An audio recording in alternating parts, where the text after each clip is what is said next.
Alright, so here we are in 2025, and I've been using the Google Pixel 8 Pro for a week straight. Full disclosure, I've always had a soft spot for Pixel phones.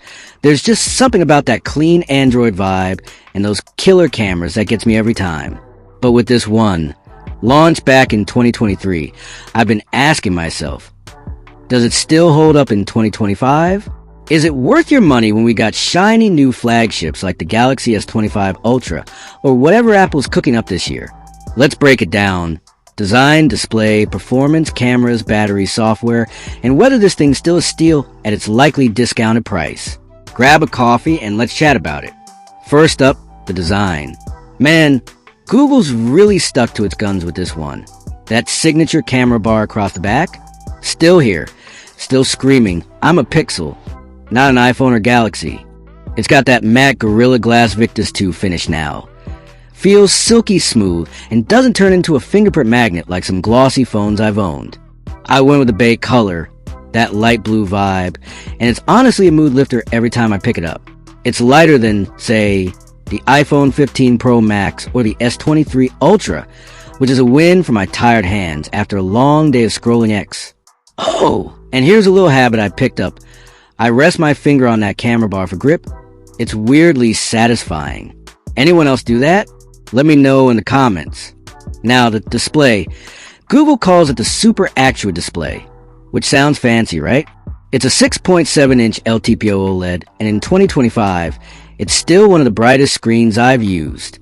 We're talking 2,400 nits peak brightness. Insane for watching HDR videos or just squinting at memes in direct sunlight. I took outside the other day. Full April sun blasting down, and I could still read every word without cranking the brightness slider. It's flat now, too. No more curved edges, which I'm all about because it makes tapping near the sides way less annoying. The 120Hz refresh rate keeps everything buttery smooth, though I'll admit, some newer phones in 2025 are pushing past that. Still, for most of us, the screen's a champ. What do you think, curved or flat screens? Drop your take below. Performance-wise, the Tensor G3 chip is running the show here. It's not a Snapdragon 8 Gen 3 or an Apple A18 killer. Let's be real, Google's never been about raw horsepower, but it's snappy enough for daily stuff. I've been multitasking like crazy.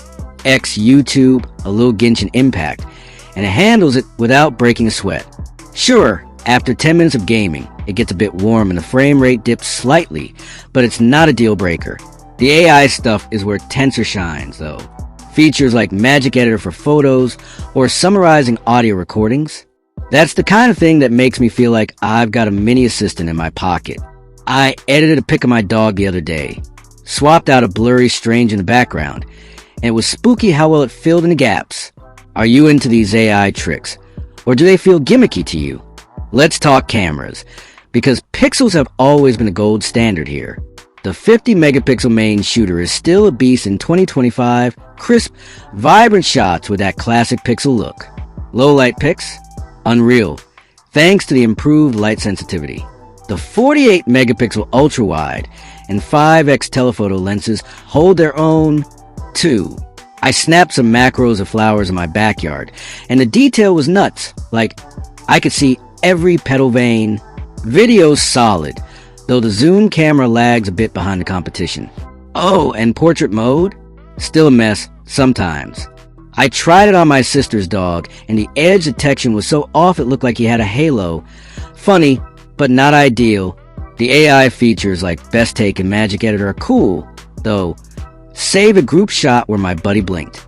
In 2025, it's still up there with the best, but phones like the Xiaomi 14 Ultra might edge it out slightly. What's your go-to camera phone right now? Battery life's next. With a 5,050 milliamp hours battery, Google says it lasts over 24 hours, and I'd agree. Most days, I'm at 20 to 30% by bedtime with heavy use. Streaming YouTube? It crushes it, lasting longer than the S23 Ultra in my tests. Web browsing's a little less impressive, but you're still looking at about 7 hours of screen time. Charging's at 30 watts wired, which gets you to 50% in around 30 minutes.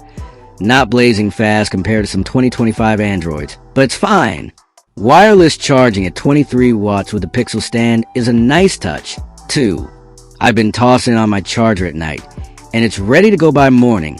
Ever had a phone die on you at the worst time? Tell me your horror stories. I need a laugh. Software is where the Pixel 8 Pro flexes hard. It's shipped with Android 14, and Google's insane 7-year update promise means it's getting Android 21 in 2030. In April 2025, we're on Android 15. It's smooth as ever, clean, customizable, no bloat. Those AI features keep rolling in too. Summarizing calls, rephrasing text, even generative wallpapers. I made one that looked like a cyberpunk cityscape, and it's been my lock screen ever since. Compared to Samsung's One UI or Apple's iOS, it's still the purest Android experience.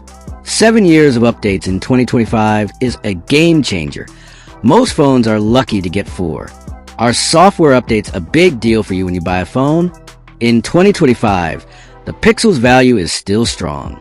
Originally $999 in 2023, you can now find it new for around $600 to $650 during sales, or used in great condition for as low as $400 to $500 on platforms like eBay or Swappa.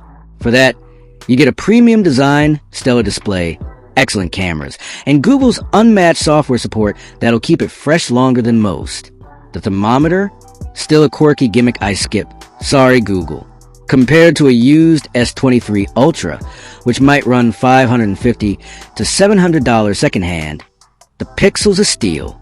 Newer flagships boast better raw power or faster charging, but this phone holds up for most. It's a solid buy if you want a reliable, future-proof device without splurging. What's your budget cap for a phone in 2025? So, final thoughts. Is the Pixel 8 Pro still a good buy in 2025? For me, yeah, absolutely.